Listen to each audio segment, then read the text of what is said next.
ഞാൻ ഇവിടെ വന്നപ്പോൾ എന്നോട് ആദ്യം പറഞ്ഞത് നിങ്ങൾ ഭയങ്കര ചാലഞ്ചായിരിക്കും ഗ്രൂപ്പിസം എന്ന് എന്നോട് പറഞ്ഞത്. ഞാൻ ഇതുവരെ ഒരു ഗ്രൂപ്പും കണ്ടിട്ടില്ല, ഒരു എക്സ്പീരിയൻസും ഉണ്ടായിട്ടില്ല. ഞാൻ എല്ലാവരുടെ ഒപ്പം എനിക്ക് സപ്പോർട്ട്, എല്ലാവരും സപ്പോർട്ട് ചെയ്യുന്നുണ്ട്. ഞാൻ പറയുന്ന കാര്യങ്ങളെല്ലാം നന്നായി എല്ലാവരും നടപ്പിലാക്കുന്നുണ്ട്.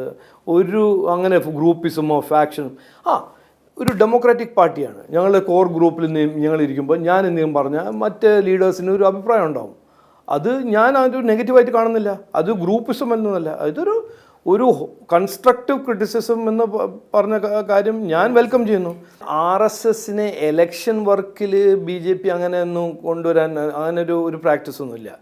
ഞങ്ങളുടെ കാഴ്ചപ്പാട് പറയും, ഞങ്ങൾ ഇത് ചെയ്യാൻ ആഗ്രഹിക്കുന്നു, ഇവിടെ ഞങ്ങളുടെ എലക്ഷൻ സ്ട്രാറ്റജി ഇതാണ്, ഞങ്ങളുടെ നെറേറ്റീവ് ഇതാണ്, ഞങ്ങളുടെ പൊളിറ്റിക്കൽ ഐഡിയോളജി ഞങ്ങൾ മുമ്പോട്ട് വയ്ക്കുന്ന ഇതാണ്, അതെല്ലാം ഞങ്ങൾ പറയും, അവതരിപ്പിക്കും. അത് RSSനും അവതരിപ്പിക്കും, മറ്റേ എല്ലാ ഓർഗനൈസേഷനും അവതരിപ്പിക്കും. അവരുടെ സപ്പോർട്ട് ഞങ്ങൾ തേടും. അത് 100% നിങ്ങളുടെ നെറ്റ്വർക്ക് ഉണ്ട്, ഞങ്ങളെ സപ്പോർട്ട് ചെയ്യണം, ഞങ്ങൾ ഒരു റെസ്പെക്റ്റ്ഫുൾ ഞങ്ങൾ റിക്വസ്റ്റ് ചെയ്യും.